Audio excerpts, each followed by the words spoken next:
pour défendre ses frères et montrer qu'il n'y avait rien d'irreligieux ni d'impie parmi nous. Mais ceux qui étaient autour du tribunal crièrent haro sur lui, car c'était un homme connu, et le gouverneur n'admit point cette requête pourtant juste. Et ce jeune homme, Epagatus, se contenta de lui demander, c'est-à-dire plutôt le juge se contenta de lui demander si Epagatus était chrétien, lui aussi. Epagatus le reconnut d'une voix vibrante et fut admis ainsi au nombre des martyrs. Il s'était comporté en avocat des chrétiens. C'est qu'il avait en lui, écoutez bien le texte, en cette avant-veille de la Pentecôte, et c'est écrit ça dans les premiers temps de l'Église, c'est qu'il avait en lui le Paraclet, l'Esprit Saint, plus abondamment que le vieillard Zacharie. Ce qu'il prouva, ce jeune homme, par son ardente charité, qu'il l'exposa à la mort pour le salut de ses frères. Il était, et il est, un véritable disciple du Christ. Et là, il cite l'Apocalypse, suivant l'agneau partout où il va. C'est émouvant de penser que notre foi, à travers les siècles, s'est établie souvent sur le courage de gens très jeunes, des laïcs, mais des laïcs qui ont été bien conduits par des évêques solides, par des prêtres courageux. Dans le texte, on dit, dès lors, il s'est fait un partage parmi les chrétiens. Les uns se révélèrent bien prêts aux martyrs et de tout cœur rendirent ce témoignage suprême, mais d'autres montrèrent qu'ils étaient sans entraînement, sans préparation, faibles et incapables de supporter la tension d'un grand combat. Ça m'émeut, moi, de penser que certains se sont montrés faibles. Je me reconnais parmi eux. Je sais que j'aurais probablement été là, moi. Quand on y pense, ça doit être extrêmement difficile. Et le texte dit, 10 environ parmi eux tombèrent et furent pour nous cause d'une grande peine et d'une componction immense. Ils brisèrent le courage des autres qui n'étaient pas encore arrêtés et qui, malgré de rudes épreuves, assistaient ceux qui confessaient leur foi et gardaient la liaison avec eux. Alors, nous fûmes en proie à une grande inquiétude. Comment tourneraient les professions de la foi? Nous pensions à leur issue et nous craignions que quelqu'un ne tombât. Mais cependant, chaque jour, on en saisissait qui était digne de compléter le nombre des martyrs. Et c'est ainsi qu'on rafla dans les deux églises, à Lyon et à Vienne, les plus zélés, les artisans de ce qui existe par ici. Et on arrêta aussi quelques-uns de nos serviteurs qui étaient païens, car le gouverneur avait décrété de nous rechercher tous. Et ceux-ci, ces païens, pipés par Satan, terrifiés par les tortures qu'ils voyaient infliger aux saints, et incités à cela par les soldats, se mirent à nous calomnier en nous accusant d'inceste d'Œdipe. Je vous fais grâce de ce que ça veut dire, vous comprenez, n'est-ce pas? Ils nous accusaient aussi d'autres énormités qu'il ne nous est pas permis de dire, ni même de penser ou croire possible chez des hommes. Ça me fait penser à toutes ces accusations que l'on voit à la télévision contre les prêtres dans des émissions dramatiques, où le rôle des prêtres est souvent un rôle pénible, où on accuse notre clergé de 1000 défauts, de 1000 faiblesses, et on oublie de penser à la très grande majorité de nos prêtres, qui sont des hommes honnêtes, serviables. Ce ne sont peut-être pas de grands prophètes et de grands saints pour la plupart, mais que d'hommes courageux j'ai rencontrés parmi eux. Enfin, je termine cette parenthèse. Je continue la lecture de ce texte. d'Eusèbe de Césarée, qui date du tout début de l'Église et qui raconte le martyre des premiers saints de Lyon et de Vienne au IIe siècle. Voici la suite. Ces racontars se répandirent. Tous devinrent furieux contre nous.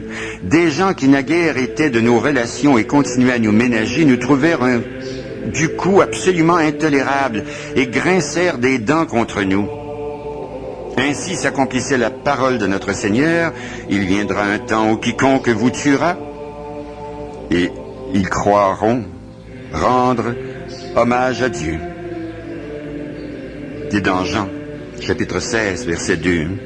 Et alors les saints martyrs n'eurent plus qu'à endurer des supplices au-dessus de toute description. Satan brûlait d'envie de leur tirer à eux aussi quelques paroles de calomnie. Surexcité, toute la colère de la plèbe, du gouverneur et de l'armée tomba sur Sanctus, le diacre de Vienne, dont je vous ai parlé tout à l'heure, sur Mathurus, un néophyte, mais un généreux combattant, sur Attal de Pergame, qui fut toujours la colonne et le soutien de notre Église, et sur Blandine, que vous avez signalé, Blandine. On va s'attarder sur le cas de cette fameuse Blandine. C'est un nom à retenir, hein? Vénérée à travers des millénaires.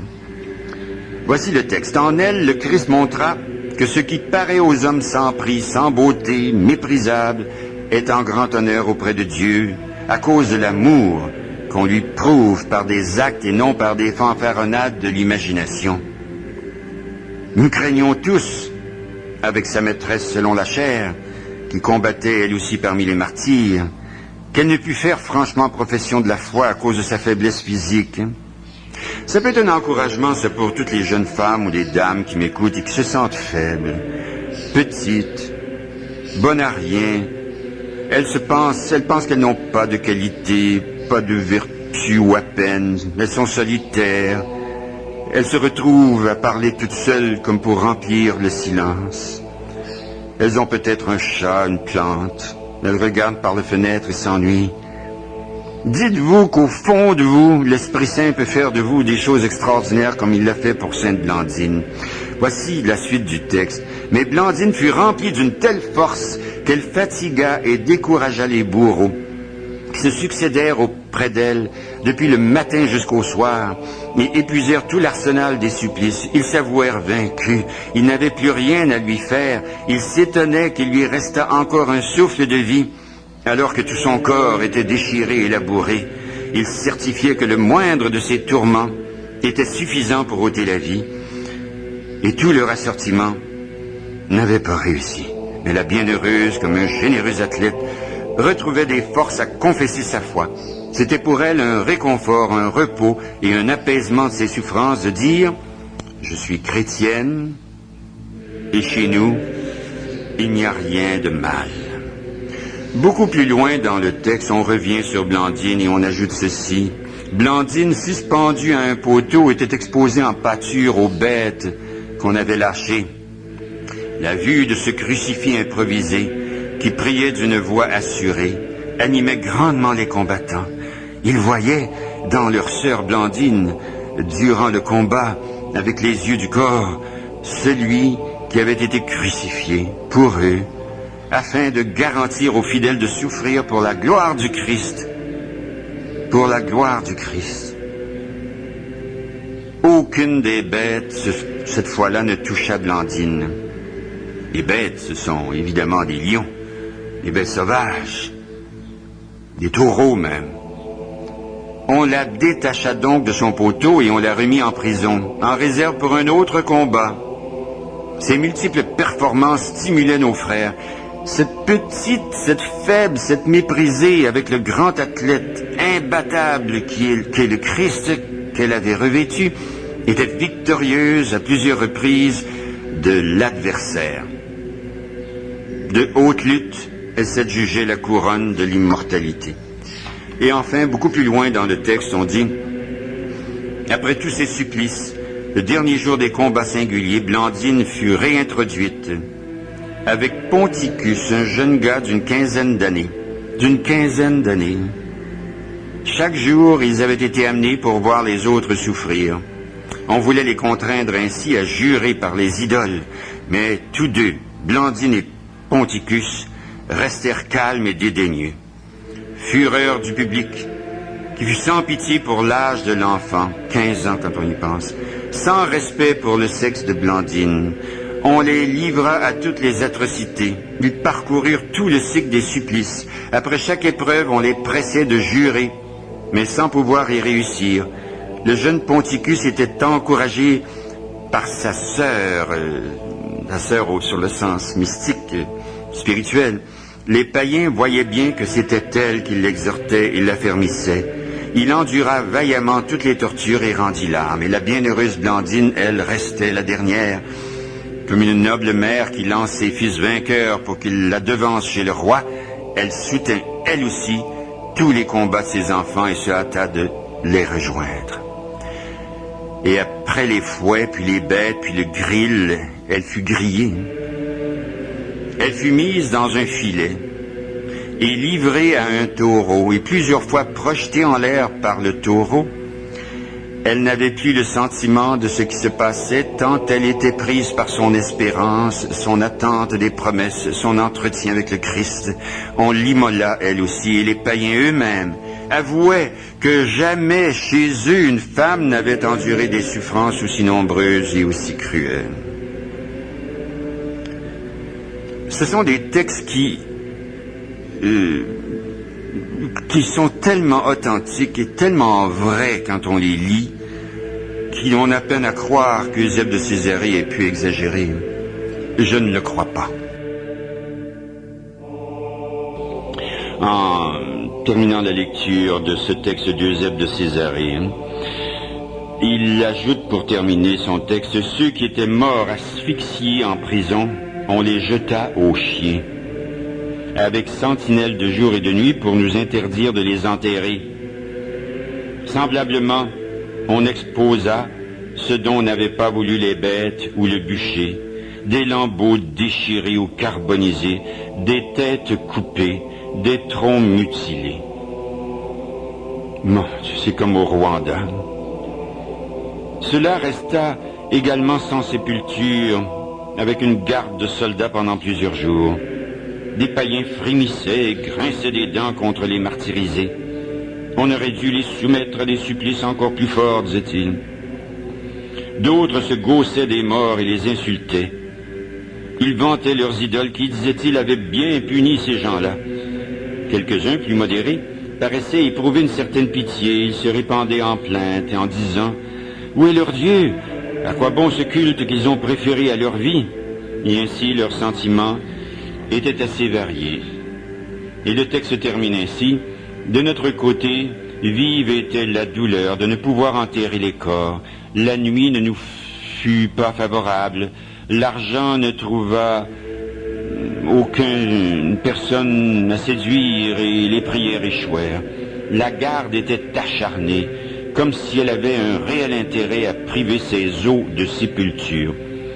Les corps des martyrs furent donc exposés aux injures de l'air pendant 6 jours, et ensuite on les brûla, et les cendres furent balayées par les impies jusqu'au Rhône, jusqu'au fleuve, là, près de Lyon, qui coule près de là, de peur qu'il ne restât sur la terre une relique. Ils faisaient cela comme s'ils pouvaient vaincre Dieu et ôter aux morts la résurrection. Rendons sans objet, disait-il, leur espérance dans une résurrection. C'est par elle qu'ils ont introduit chez nous une religion étrangère et nouvelle, et qu'ils méprisent les tourments, qu'ils sont prêts à marcher joyeusement à la mort. Et maintenant, voyons s'ils ressusciteront, et si leur Dieu est capable de les secourir et de les tirer de nos mains. » Fin du texte. Je pense bien que Dieu les a tirés des mains des gens qui étaient contre eux, car à la fin du IIe siècle, si l'Occident n'avait pas encore commencé à rendre un culte aux martyrs, comme l'Orient le pratiquait depuis longtemps, eh bien les martyrs de Lyon eurent la chance d'avoir le récit que je viens de vous lire, le récit de leur mort, écrit par un témoin direct, ce qui est d'un prix inestimable. Mais leur corps avait disparu entièrement, le corps dans les eaux du Rhône, et comme au 1er siècle, bien la dévotion des fidèles s'accrochait aux souvenirs sensibles. Leur culte, comme il n'y avait pas de souvenirs sensibles, eh bien, n'eut pas le même éclat que celui de beaucoup d'autres. Mais l'histoire de l'Église a remédié à ça, et l'Église universelle connut de bonne heure Saint Potin, cet homme, le nonagénaire qui a su faire un martyr que je ne vous ai pas lu, et ses compagnons. Et Eusèbe de Césarée, en insérant le récit de leur martyr dans son histoire ecclésiastique, leur a donné la célébrité. On ne peut pas dire que leur fils ait été célébré constamment dans l'Église universelle. C'est surtout à Lyon qu'on les célèbre très, très courageusement, dans quelques diocèses, mais on en parle à travers l'Église. Il y a aussi un autre martyr un siècle plus tard, un peu plus de 100 ans plus tard, c'est saint Érasme. Je le signale à cause du nom Érasme. Les récits de sa vie sont pas très très sûrs. Il aurait été évêque en Campanie, à Formia. Et puis il a exercé d'abord son épiscopat en Syrie. En Syrie. La Syrie à l'époque était profondément chrétienne. C'est à la suite de l'invasion des musulmans qu'elle est passée à l'islam, quelques siècles plus tard. Alors la persécution de Dioclétien a forcé saint Érasme à se réfugier dans la montagne où il a vécu en ermite. Mais on découvrit sa cachette, puis on pensa le faire périr sous les coups, puis par le feu, puis par la faim, mais en vain. Un ange, dit-on, l'a amené dans la province romaine d'Illyrie, où il a conquis au Christ nombreux gens de l'endroit, et retrouvé par la police, mais il a été supplicié de nouveau. C'est alors que l'ange, toujours son ange, l'a amené dans la Campanie, et c'est là que il est mort. Le pape Saint Grégoire le Grand signale que ses reliques se trouvaient encore au VIe siècle dans la cathédrale de Formia en Campanie, mais les Sarrasins, les musulmans, détruisirent la ville en 842. Ça, c'est environ 200 ans après le début de l'islam, et les musulmans parcouraient des territoires immenses, malheureusement en détruisant des cathédrales, des couvents. C'était terrible, c'était un saccage général.